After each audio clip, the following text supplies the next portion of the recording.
kush je ti? Shumë është e rëndësishme, kush je ti? Ti e robi Allahut azza wa jall. Ti je krijuar. Për Allahu xhallahu çka tha? Ja ejuhan nas antumul fuqara'u ila Allah. O ju njerëz, nuk tha ju besimtar, nga se tema i përket të gjithë njerëzve. Pozicionimi i njeriu ku e ka vendin. Përgjigjen e pyetjen kush je ti, nuk i përket besimtarve, por i përket të gjithë njerëzve.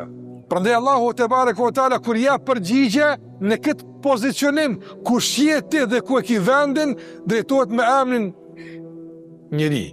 Ja juhan nas, o ju njerëz, antumul fuqara'u ila Allah. Ju jeni të varfër.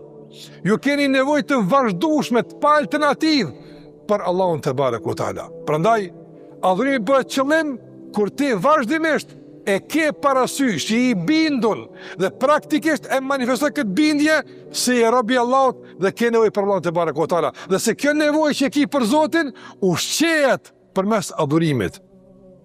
Andaj bëhet adhurimi qëllim. Ti i robi Allahut, ke nevojë për Allahun xhallahu ala. Ai nuk ka nevojë për ty. Ti ati nuk i duhesh. Ai është Zoti i gjithësisë. Ai është i gjithdijshmi, dhe sot ne jemi ignorantët. Kemi nevojë që ai të na mëson.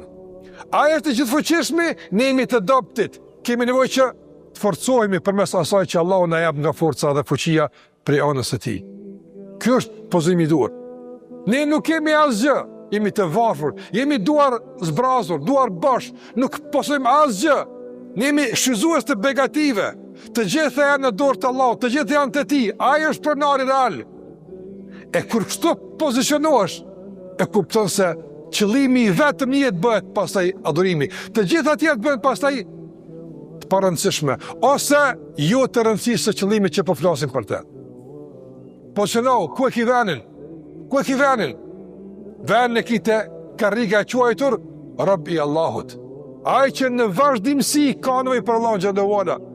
Ti ai cili e keni zbrasti në zemrën tënde që nuk mbushet pas me Allahun xhallahu ala. Çdo përpjekje me e mbush me diçka tjetër, nga çka do që ka të bëjë me këtë dunja, nuk ka me mbush atë vend. Dhe mbetja e këtij vendi bosh ka me prodhu gjithmonë shqetësime, panik, frikë, pasiguri tek njeriu. Prandaj mbetet që të mbushet me Allahun xhallahu ala. E kur këtë e kupton, adhurimi bëhet qëllim.